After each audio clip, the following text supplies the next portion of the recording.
Fala galera, tudo bem? Professor Ramon Bios na área para mais uma videoaula de biologia aqui na nossa lousinha super especial. Sejam todos muito bem-vindos. E o tema da nossa videoaula de hoje é botânica. Então, se tu quer saber um pouco mais sobre as plantinhas, então fica aí que daqui a pouco a gente tem botânica.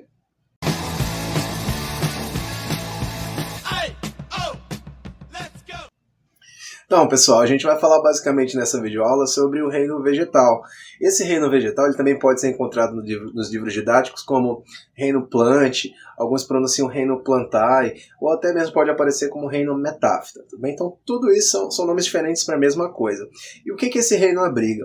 Esse reino ele abriga basicamente todos os vegetais do planeta, todas as plantinhas estão reunidas dentro desse grupo. Tá? Então, é claro que se a gente tem um reino para as plantas, então a gente tem características em comum aí entre essas plantinhas. Então a ideia dessa videoaula é basicamente a gente falar dessas características gerais, assim como também os principais grupos representantes dentro desse reino. Beleza? Então vamos lá? Então olha só, separei para vocês aqui algumas características. São características gerais, aquelas mais lembradas nas principais provas vestibulares, beleza? Olha só, a primeira característica é que as plantas elas são seres eucariontes, ou seja, são seres dotados de células eucariontes, que é aquela célula que tem um material genético protegido por um núcleo verdadeiro. Lembra da carioteca, do envelope nuclear, beleza?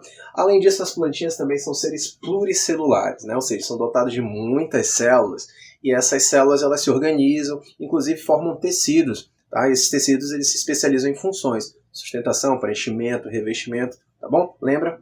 É um assunto estudado lá na histologia vegetal, tá? Esses tecidos eles se organizam formando ali órgãos nos vegetais. Folhas, raízes, caules são exemplos de órgãos nas plantinhas. Bom, além disso, os vegetais eles são seres autótrofos. O que é aquele ser autótrofo? É aquele ser capaz de produzir seu próprio alimento. Lembra que auto significa que eu mesmo posso fazer essa parada, né?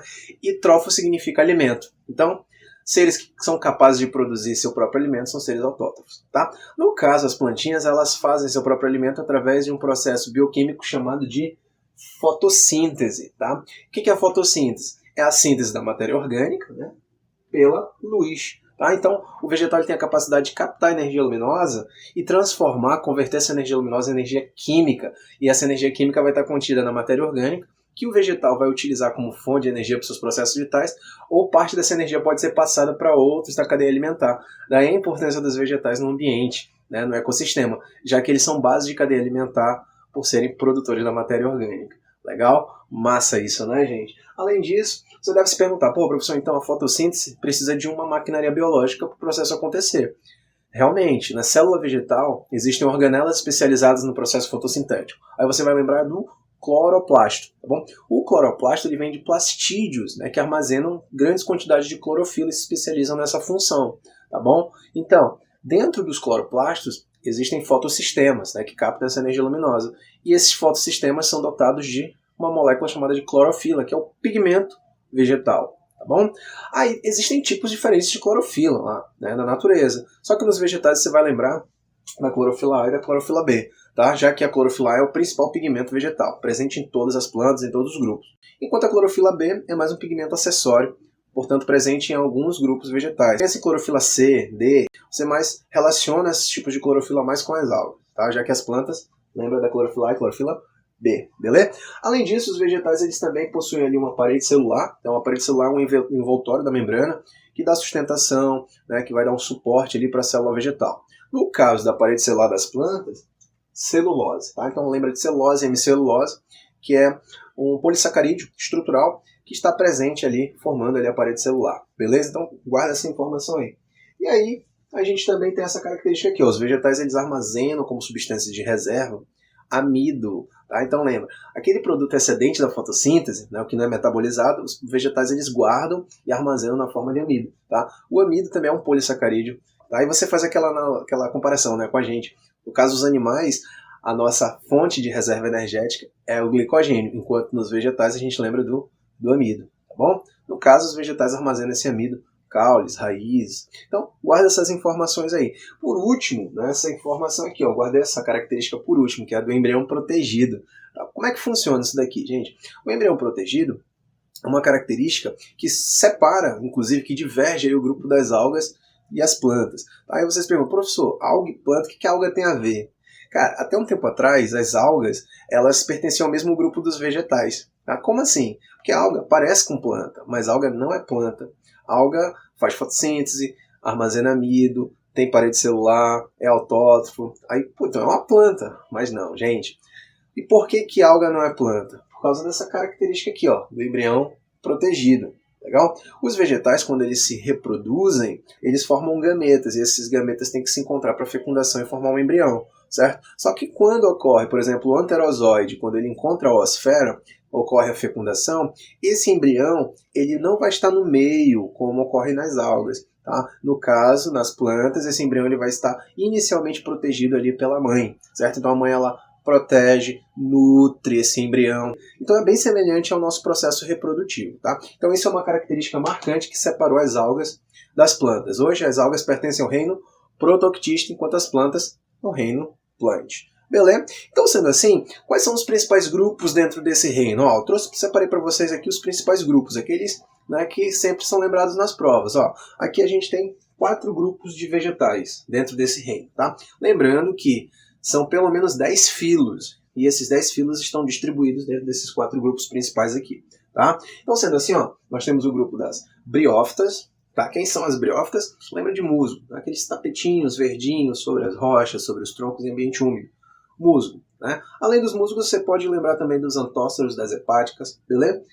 Depois das briófitas, temos o grupo das pteridófitas. Aí você vai lembrar de samambaia, beleza? Avenca, xaxins, cavalinhas, são todos exemplos de pteridófitas.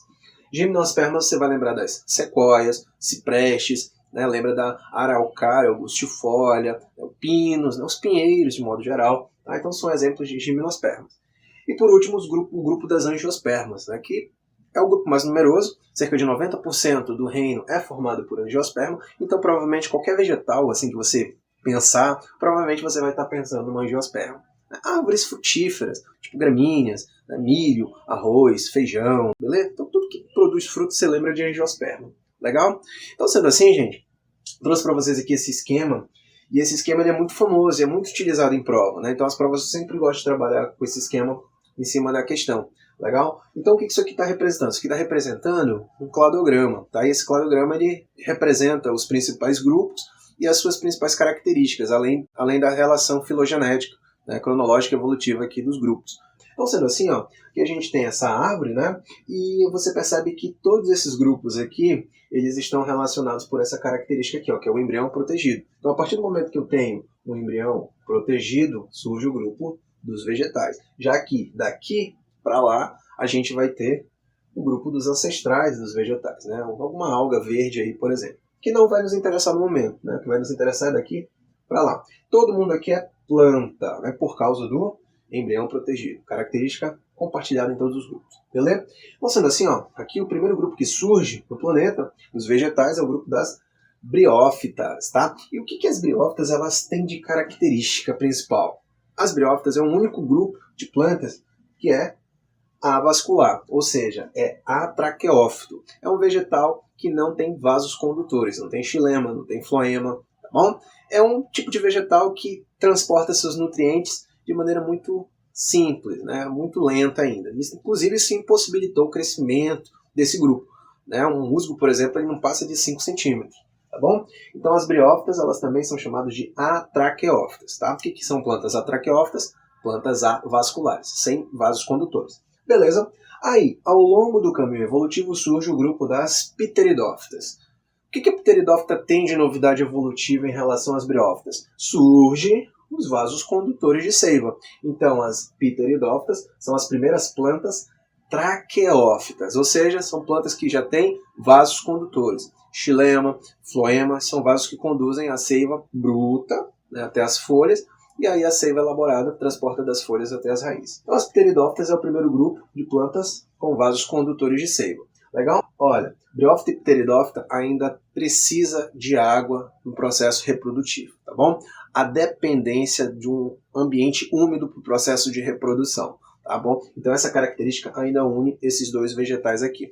Além disso, esses vegetais ainda não têm estruturas visíveis de reprodução. Tu não vê flor, por exemplo, tu não vê estróbilo. Então, por esse fato, esses vegetais eles são classificados como vegetais ou plantas criptógamas. Né? Lembra que cripto significa escondido. Beleza? Massa, né? Aí surge ao longo do caminho evolutivo o grupo das gimnospermas, e esse grupo ele surge com uma novidade. Qual é a novidade? Semente. Tá bom? Então é o primeiro grupo vegetal que já tem a capacidade de produzir sementes. Que é o quê? É uma estrutura maciça que protege o embrião. Legal? E no caso dessas sementes, elas são ainda nuas, elas não têm fruto envolvendo essa semente. Daí o nome, inclusive, do grupo, né? Gímeno significa nu e esperma significa semente. Tá? Por quê? Porque as sementes ainda não têm um fruto protegendo ela. Legal? Então essa aqui é uma característica das gimnospermas. E outra característica, né, das gimnospermas é o surgimento dos estróbilos. Tá? O que são os estróbilos? São as estruturas de reprodução das gimnospermas. São eles que recebem ou que produzem os grãos de pólen. Tá? Então são as estruturas de reprodução das gimnospermas. São como se fossem as flores primitivas desse grupo. Tá? Ainda não é uma flor verdadeira ainda. Tá? Então a gente chama de estróbilos. Legal? Aí surge ao longo do caminho evolutivo o grupo das angiospermas. E junto com as angiospermas, uma novidade. Agora as sementes elas já são protegidas pelo fruto. Tudo bem? Então as angiospermas já possuem sementes protegidas pelo fruto. Inclusive o nome do grupo, angio, significa isso, bolsa protetiva, né? Bolsa que protege. E nesse caso, esperma significa semente. Então, o fruto que vai proteger a semente. Legal? E qual a importância do surgimento do fruto para esse grupo? Poder de dispersão. Né? Imagina, um fruto ele é um atrativo, né? Um alimento, pode servir de alimento para algum animal. Esse animal vai lá, come esse fruto, carrega as sementes e ele anda quilômetros. Depois de quilômetros de distância, ele faz um cocôzinho, por exemplo, liberando as sementes nas fezes. E aí o que vai acontecer? As sementes vão germinar tipo longe demais da planta-mãe, cara. Então isso é muito bom, né? Porque aumenta a variabilidade genética entre esses grupos, né? Aumenta a taxa de dispersão. Tá? Então isso é vantajoso, tá? Para o processo adaptativo desses vegetais, tanto que eles têm um domínio ali, né, no planeta, certo? Então, graças aos frutos, né, que surgem aí junto com as angiospermas. Além disso, as estruturas de reprodução das angiospermas, né, que são as flores, tá? Então as flores verdadeiras. Agora aquela flor viçosa, né, colorida, cheirosa, atrativa, surge junto com as angiospermas. O que angiosperma e gimnosperma ainda têm em comum? Gente, primeiro grupo tem independência da água, né? Eles já não dependem mais da água para o processo reprodutivo, porque agora eles fazem polinização. Legal? E outra característica são as estruturas de reprodução agora visíveis. Tá? Então por isso que esses dois grupos pertencem ao grupo das fanerógamas. Tá bom? Então, gimnospermas e angiospermas são fanerógamas, pois possuem estróbilos e flores, estruturas de reprodução visíveis. Beleza? Vamos fazer um resumão aqui, gente? Olha só. O primeiro grupo a surgir aí no planeta de plantas são as briófitas. E quem elas são? Elas são plantas avasculares, sem vasos condutores, são atraqueófitas. Beleza. Surge o grupo das pteridófitas, que são as primeiras traqueófitas. Mas só que pteridófita é traqueófita sem semente, pois a semente surge no grupo das gimnospermas, porém uma semente nua, sem fruto, pois o fruto surge no grupo das angiospermas. Né? E a flor verdadeira também surge lá, tá? Já que as gimnospermas possuem ainda flores primitivas chamadas de estróbilos. Tudo bem? Briófita e pteridófita são criptógamas, enquanto gimnospermas e angiospermas são fanerógamas. Legal? Então, galera, se eu te ajudei nos teus estudos, se essa aula foi útil, dá um joinha, deixa um like, compartilha, se inscreve e vamos aguardando aí as próximas videoaulas. A gente vai ficando por aqui. Até a próxima. Forte abraço.